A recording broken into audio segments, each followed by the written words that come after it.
इस कहानी की शुरुआत एक जेल की कोठरी से होती है, जहां हम रसल नाम के एक आदमी को देखते हैं जो कैमरे के सामने ये कह रहा था, मेरा नाम रसल है, मैंने एक परफेक्ट चोरी की प्लानिंग की थी और उसमें कामयाब भी हुआ। लेकिन मैंने ये चोरी सिर्फ पैसों के लिए नहीं बल्कि खुद को साबित करने के लिए की थी। अब मैंने इस चोरी को कैसे अंजाम दिया ये जानने के लिए तुम्हें मेरी पूरी कहानी सुननी पड़ेगी। इस कहानी की शुरुआत में हम एक बड़ी सी वैन को देखते हैं जो अलग अलग जगहों से कुछ लोगों को उठा रही थी। उन सब लोगों ने एक जैसे कपड़े और अपने चेहरे पर मास्क पहने हुए थे।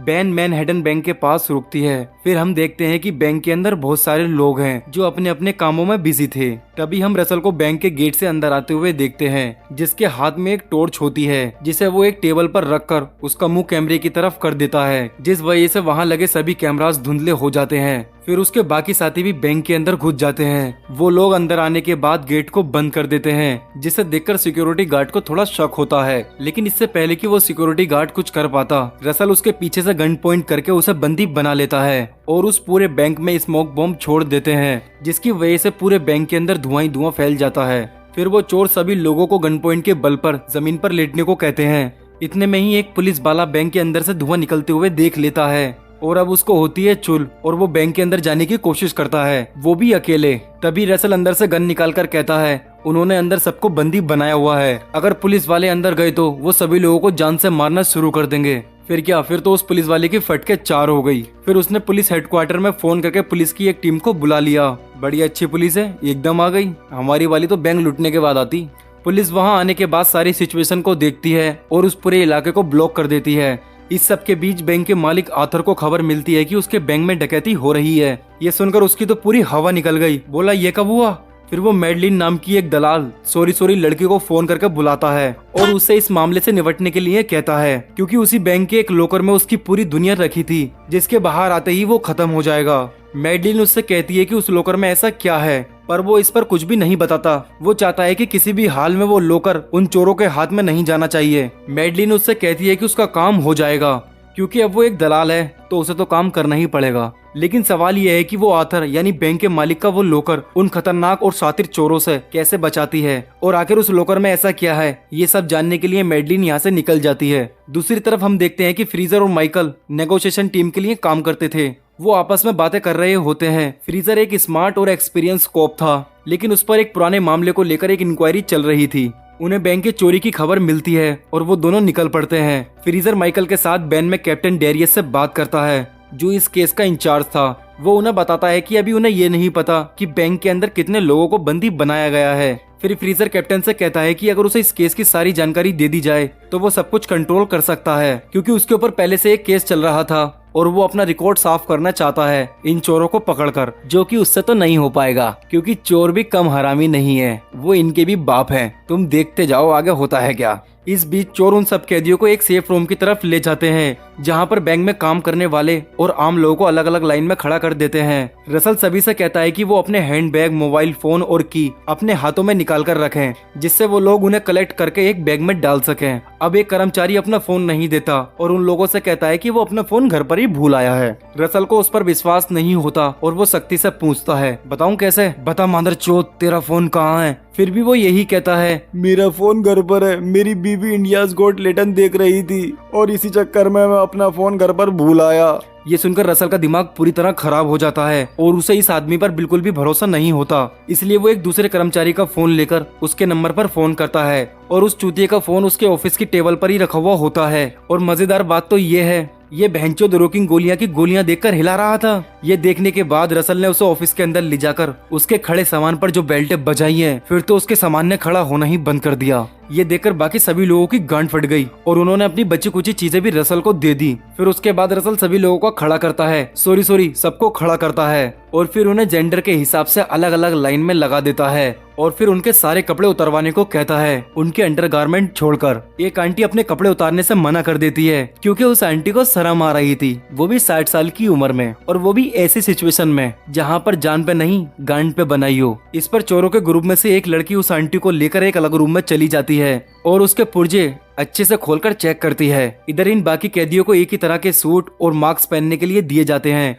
कुछ देर बाद एक बूढ़े आदमी को हार्ट अटैक आ जाता है, जिससे रसल और उसके बाकी साथी बहुत बुरी तरह डर जाते हैं। क्योंकि वो तो यहाँ सिर्फ चोरी करने के लिए आए थे, किसी को मारने के लिए नहीं। इसलिए रसल और उसकी गैंग ने उस बूढ़े आदमी को बैंक से बाहर जाने दे दिया। जैसे ही वो बाहर आता है, पुलिस वाले उसे घुटनों के बल बैठने को कहते हैं और उससे अंदर के हालातों के बारे में पूछते हैं। वो कहता है कि अगर पुलिस अंदर गई तो वो सभी लोगों को जान से मार देंगे। इस बीच चोर बाकी कैदियों को चेक करते हैं और उनका सामान, हाँ वही सामान भी चेक करते हैं। कहीं सलवार में तलवार तो नहीं छुपा रखी, इसलिए वो अच्छे से चेक करते हैं। वो लोग सेफ रूम और लॉकर रूम से गुजरते हुए बैक रूम में पहुंच जाते हैं, जहां ऑफिस में काम में आने वाली चीजें रखी थी। फिर उसके बाद एक आदमी बैंक के अंदर सुरंग की खुदाई करना शुरू कर देता है। वो बूढ़ा आदमी फ्रीजर और माइकल को बताता है कि अंदर 4 चोर हैं। इस पर कैप्टन बताता है कि वो चोरी से पहले की बैंक फुटेज का इंतजार कर रहा है, जिससे कि अंदर के हालातों का अंदाजा लग सके। वो बताता है कि बैंक के सारे कॉल उनकी तरफ डाइवर्ट कर दिए गए हैं और अब फ्रीजर के ऊपर था कि वो आगे क्या करता है। फ्रीजर को लगता है कि अभी चोरों से बात करना सही नहीं होगा, क्योंकि पहले वो ये देखना चाहता है कि चोरों का अगला कदम क्या होगा। चलाक का 14 बन्निया, तेरे सारी मेहनत पर पानी फेर जाएंगे वो चोर। इस इंतजार के दौरान माइकल को चोरों की बैन बाहर खड़ी हुई मिलती है। माइकल कहता है कि ये शायद चोरी की है। सीधी सी बात है यार, चोर अपनी पर्सनल गाड़ी लेकर तो आएगा नहीं, चोरी की ही लेकर आएगा। क्या पुलिस वाला बनेगा रे तू। आखिरकार कुछ देर बाद फ्रीजर चोरों के लीडर रसल से बात करने के लिए तैयार हो गया। वो बैंक में फोन करता है, पर रसल फोन नहीं उठाता। तब तक सीसीटीवी कैमरे की फुटेज भी आ जाती है। वो लोग उसे चेक करने लगते हैं, पर उन्हें कोई भी सुराग नहीं मिलता, क्योंकि चोरों ने अपने साथ लाई हुई टॉर्च की मदद से पहले ही इन कैमरों की माँ बहन एक कर दी थी। तभी ब्लॉक के सामने हलचल दिखाई देती है और सारे पुलिस वाले कुत्ते बिल्लियों की तरह उधर भागने लगते हैं। ठीक उसी वक्त दलाल यानी कि मेडलिन न्यूयॉर्क के मेयर से मिलने जाती है। वो कहती है कि उसे किसी तरह बैंक के अंदर जाने का इंतजाम करा दे। साथ ही सेफ्टी के लिए वो कुछ पुलिस वालों को उसके साथ अंदर भेजने के लिए कहती है। पहले तो मेयर इसके लिए मना कर देता है, पर मेडलिन कहती है कि देख लो, पूरी रात भर मजा दूंगी तुम्हें।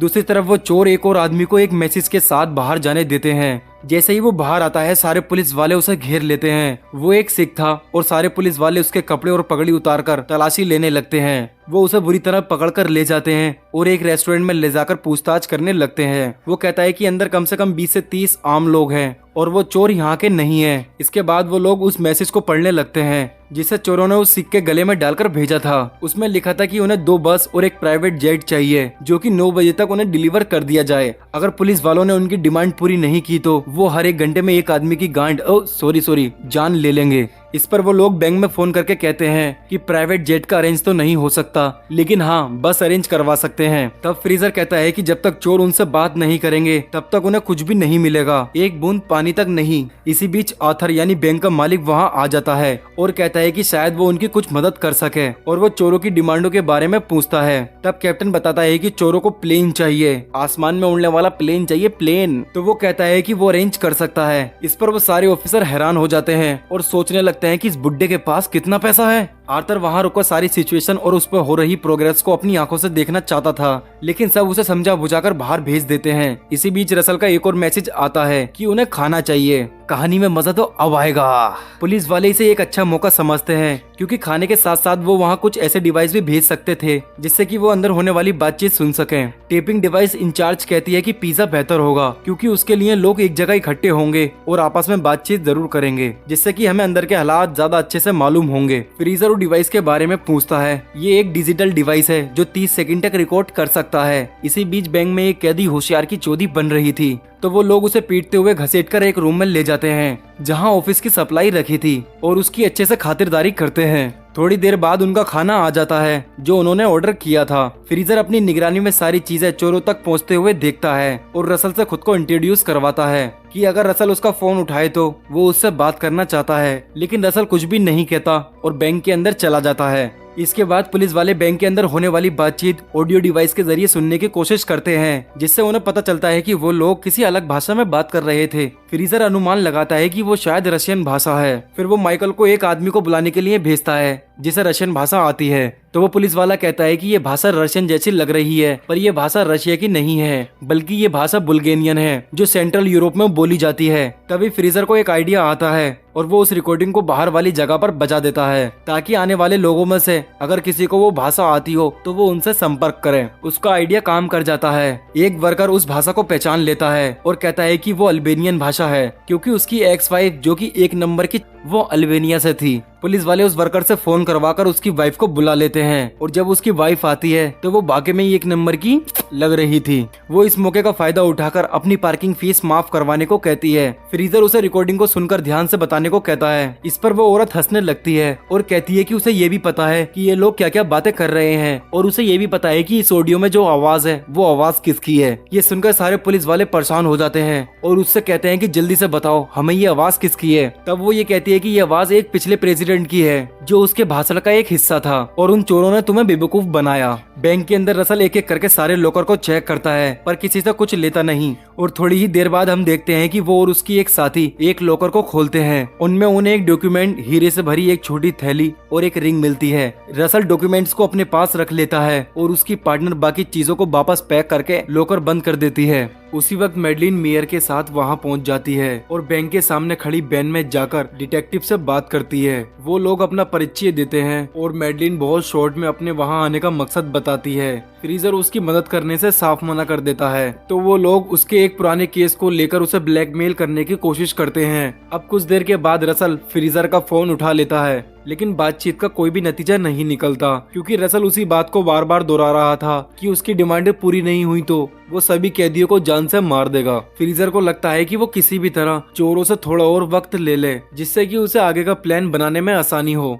ये सोचकर वो उन्हें दोबारा खाने का ऑफर देता है जिस पर रसल उसे सैंडविच भेजने को कहता है। इसके बाद रसल सुरंग को चेक करता है जो उन्होंने सप्लाई रूम में खुदवाई थी जो आगे चलकर उनकी रोबरी का एक बहुत बड़ा हिस्सा बनने वाली थी। उधर मैडलिन ने सीधा रसल को फोन किया और कहा कि वो पुलिस वाली तो नहीं है लेकिन उसके पास रसल के लिए एक बेहतरीन ऑफर है। आखिरकार रसल ने उसे बैंक में बुला लिया। जब वो अंदर पहुंची तो उसने रसल से कहा कि पुलिस तो उसे जरूर उम्र कैद के लिए जेल में डाल देगी लेकिन अगर वो मैडलिन का साथ देगा तो वो उसे बिना किसी इल्जाम के बाइज्जत बरी करवा सकती है। साथ ही उसे इस काम के लिए $20 लाख भी मिलेंगे। इस पर रसल कहता है देखो मैडम कहानी बुनना बंद करो और सीधे सीधे बताओ ये काम किसका है। लेकिन मैडलिन ने कोई भी नाम बताने से इनकार कर दिया।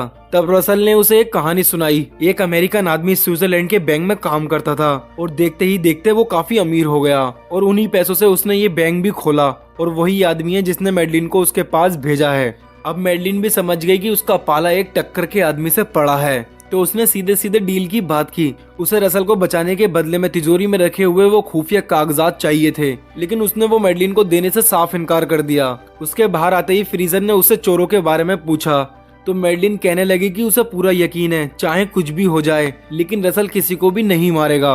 वो सिर्फ अपनी बात मनवाने के लिए धमकी दे रहा है। अब फ्रीजर ने रसल को फोन किया और कहा कि हवाई जहाज तैयार है लेकिन इससे पहले वो खुद बैंक में जाकर कैदियों की जांच करना चाहता है। रसल मान गया और फिर फ्रीजर बैंक के अंदर पहुंचा। उसने बैंक के सारे कमरों में मौजूद कैदियों से बात की और उनकी सलामती देखकर वो बैंक से बाहर जाने लगा।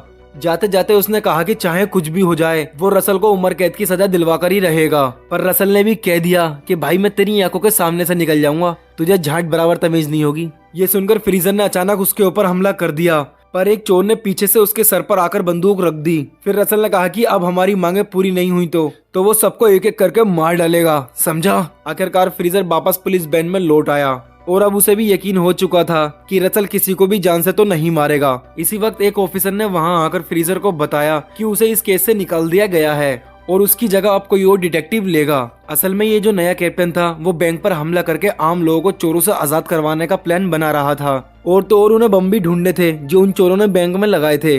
उधर फ्रीजर को अचानक चोरों के भेजे हुए बैग में एक डिवाइस मिला तो वो समझ गया कि अब तक चोर पुलिस की सारी बातें सुन रहे थे। उसने तुरंत कैप्टन को फोन करके बैंक पे हमला करने से रोका क्योंकि चोर पहले से ही इस बारे में जानते थे। वहीं बैंक के अंदर चोरों की गैंग सच में पुलिस वालों का सामना करने की तैयारी कर रही थी। उन्होंने सारे कैदियों को इकट्ठा करके पहली मंजिल पर भेज दिया और नीचे के माले पर जबरदस्त धमाके कर दिए और फिर उन्होंने सभी लोगों को रिहा कर दिया और खुद भी भगदड़ में ही उनके साथ बाहर आ गए। तभी कैप्टन ने सभी पुलिस वालों को गोलियां चलाने से रोका क्योंकि अंदर फंसे सारे आम लोग बाहर आ रहे थे। पुलिस ने सबको गिरफ्तार कर लिया और सीधा बैंक में घुसकर चप्पा चप्पा छान मारा लेकिन उन्हें चोरों का नामो निशान तक नहीं मिला। हैरानी की बात तो ये थी कि चोरों ने पैसों को हाथ तक नहीं लगाया और तो और उनके सारे हथियार भी नकली थे। अब वो समझ गए कि सारे चोर बाकी लोगों के साथ बाहर निकल गए, इसलिए उन्होंने एक एक इंसान से कड़ी पूछताछ की लेकिन इतनी कोशिशों के बाद भी वो असली चोरों की पहचान नहीं कर पाए क्योंकि उनके चेहरे तो किसी ने नहीं देखे थे। आखिरकार सरकार के ऑफिसर वहां पहुंचे और उन्होंने फ्रीजर को कोई भी सबूत न मिलने की वजह से केस को बंद करने को कहा। फ्रीजर ने वहाँ तो मना कर दी, लेकिन वो इस केस को सुलझाए बिना मानने वाला नहीं था। उधर मैडलिन बैंक के मालिक आर्थर से मिली और उसे बताया कि रसल ने वो खुफिया फाइल चुराकर अपने पास रख ली है ताकि आर्थर उसके खिलाफ कोई कदम न उठा सके। असल में उस फाइल के अंदर आर्थर के खिलाफ सबूत थे कि जैसे कि उसने दूसरे विश्व युद्ध के दौरान यहूदियों के साथ बदसलूकी करके नाजियों से करोड़ों रुपए कमाए थे और शायद इसी वजह से चोरों ने आर्थर से बदला लेने के लिए बैंक में डाका डाला था। और इसी के साथ ये हमारी कहानी यहीं पर खत्म होती है। अगर आपको वीडियो अच्छी लगी है तो वीडियो को लाइक और चैनल को सब्सक्राइब जरूर करें। मिलते हैं अगली वीडियो में, तब तक के लिए बाय बाय।